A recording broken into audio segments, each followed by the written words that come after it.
बिस्मिल्लाहिर्रहमानिर्रहीम। जैसा कि दोस्तों मैंने आपसे वादा किया था कि मैं अपने सीनियर्स वकला साहिबान से इंशाअल्लाह हर रोज़ राब्ते में रहूँगा और उनसे तमाम केसेस के मुताल्लिक डिस्कस करेंगे और तफसीली गुफ्तगू आपको इंशाअल्लाह ताला मैं रिकॉर्डेड इंशाअल्लाह ताला आपके जो है ना पेश करूँगा और आप इंशाअल्लाह ताला इनकी मुफस्सल गुफ्तगू से इंशाअल्लाह फ़ायदा हासिल करेंगे और आप लर्न भी करेंगे इंशाअल्लाह और आपको इंशाअल्लाह पूरे तरीके जो है ना वो बताएंगे। आज हमारे साथ हैं हमारे सीनियर कौंसल महार इरशाद सियाल साहब। हम इनसे इंशाअल्लाह ताला तफसीली गुफ्तगू करते हैं। अस्सलाम वालेकुम महार साहब। वालेकुम खान साहब। सर आज जो है ना हम आपसे फैमिली केस के बारे में डिस्कस करेंगे। सर ये मेरा सवाल ये है कि हमारे पास क्लाइंट आती है, औरत आ जाती है कि मेरे खामद ने मुझे मार पीट के घर से निकाल दिया है और उसने दूसरी शादी भी कर ली है। अब उसकी क्या रेमेडी बनती है? हम बैठ के उसको क्या मशवरा दे सकते हैं कि आप इस तरीके से चलें तो आपको अदालत के ज़रिए या कानूनी प्रोसेस के ज़रिए ये जो है ना आपको फ़लाँ जो है ना सहूलत दी जा सकती है। सर मेहरबानी खान साहब, एक तो आपका शुक्रिया कि आपने मुझे इस लायक समझा कि आप तशरीफ़ लाए। भाई साहब, ऐसा है कि जब एक ख़ातून आपके पास आती है और वो कहती है कि मेरे खामद ने दूसरी शादी कर ली है, तो मेरे पास क्या रेमेडी है, मैं क्या कार्रवाई कर सकती हूँ।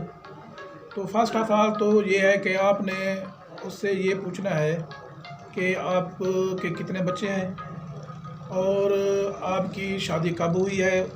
उसका आपने निकाह पर्च जो है ना वो मुलाज़ा करना है कि उसमें अगर शराइत लिखी हुई हैं हक़ुल महर की, तो एक तो आप दावा दायर करेंगे। अगर उसके बच्चे हैं तो जो है ना फर्स्ट वो ये है जुज़ अलिफ़, उसमें आप दावा दिला पाने ख़र्चा नफ़ का जितना अरसे का है ये एक है।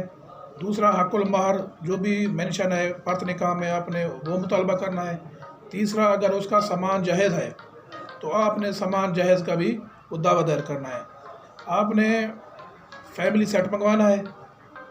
पर्च निकाह को देख के जो पहला जुज़ है दावा दिला पाने ख़र्चा नफ़ का साहब का जितना अरसा से उसको उसके खामद ने घर से निकाला है।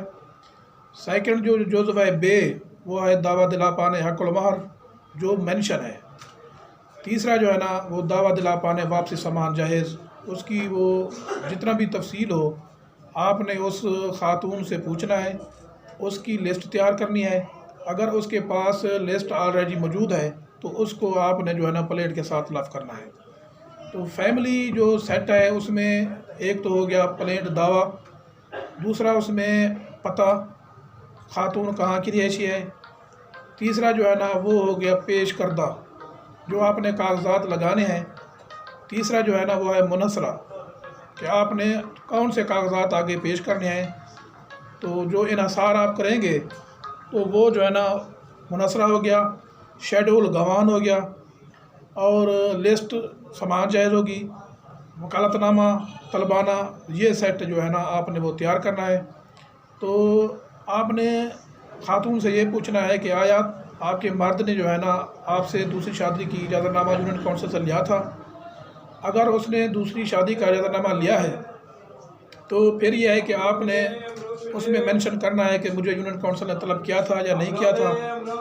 तो इसमें फौजदारी रेमेडी भी है कि आप उसके ख़िलाफ़ इस्तग़ासा दायर करके आप उसे जुर्माना भी हो सकता है, उसको सज़ा भी हो सकती है। यानी अगर उसने काउंसिल के ज़रिए आपको नोटिस वगैरह नहीं भिजवाए नहीं भिजवाए तो ठीक है, तो उसके ख़िलाफ़ ये कार्रवाई हो सकती है। बाज़ औक़ात ऐसा होता है कि ख़ातून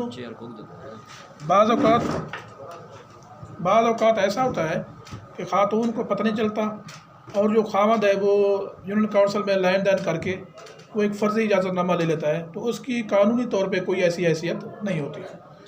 तो इसमें जो है ना अगर उसने इजाज़त नहीं ली तो हक़ुल महर जो है ना वो तो उसको 100% मिलेगा, क्योंकि ये अपना हायर कोर्ट्स के फैसला जाता है कि without permission of the first wife जो हस्बैंड है वो पाबंद है कि वो तमाम जो हक़ुल महर है वो अदा करे। तो इसमें आपने जो है ना वो जो दिला पाने का मुतालबा करना है तो उसमें आप महंगाई के हिसाब से, और अगर मैं शहर में रिहाइश रखती है तो फ़ी कस जो है ना आपने 20,000 रुपये का मुतालबा करना है कि 20,000 रुपये माहाना ख़र्चा वो दे। तो इसमें प्लेंट में आपने जो है ना एक तो खामद की जो हैसियत है माली वो क्या करता है उसको मेंशन करना है। अगर डॉक्यूमेंट्री एविडेंस कोई है तो उस वो भी लफ कर दे कि जनाब ये जो है ना इसकी सर्विस है, इसका ज़िम्मेदार है। इसके अलावा दूसरा जो है ना आपने जो विटनेसेस हैं, एक तो विटनेस आपने अपने करीबी अजीज़ को रखना है, ख़ातून के करीबी अजीज़ को, क्योंकि जितना वो जानता है वो दूसरे नहीं जानते।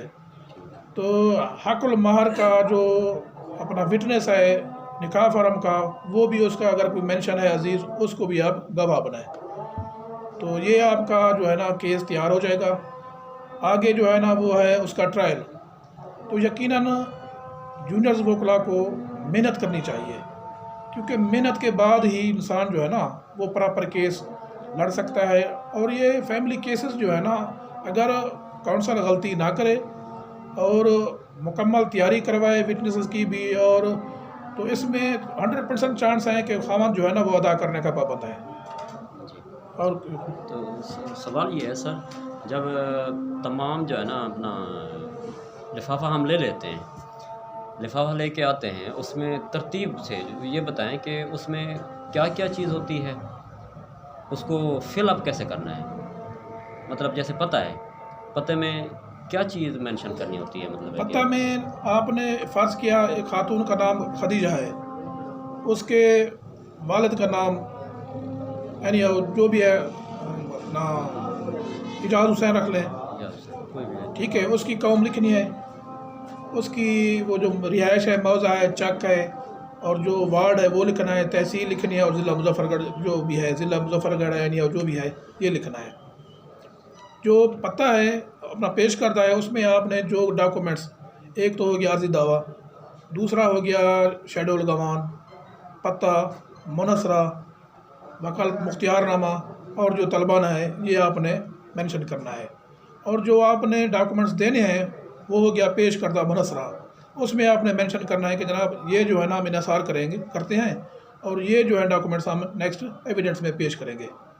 और जो मुख्तियारनामा है वो होता है वकील अंगेज करने का मुख्तियारनामा, और जो तलबाना होता है वो होता है कि तलब आपने करना है मुद्दा अलहम को या मुद्दा अलह को। ठीक। ये सूरत हाल है। दूसरा सवाल मेरा ये है सर कि अब क्लाइंट जो हमारे पास आई हुई होती है उससे क्या चीज़ हमने डिमांड करनी है। मतलब आईडी कार्ड डिमांड करना है, उसका फ़ोटो डिमांड करना है, या बैक वक्त दोनों चीज़ें डिमांड करनी है, इसका क्या प्रोसेस है। अगर उसके पास शनाख्ती कार्ड अवेलेबल है तो शनाख्ती कार्ड सफिशेंट है दावा दायर करने के लिए। अगर उसके पास शनाख्ती कार्ड नहीं है तो फिर जो है ना आपने तस्वीर बनवानी है, क्योंकि शनाख्त के लिए तस्वीर ज़रूरी है। तो ये लगा कि आप जो है ना दावा दायर कर सकते हैं। ठीक है, मेहरबानी सर। थैंक यू सर, आपने सर टाइम दिया, मेहरबानी, आपकी बड़ी मेहरबानी सर।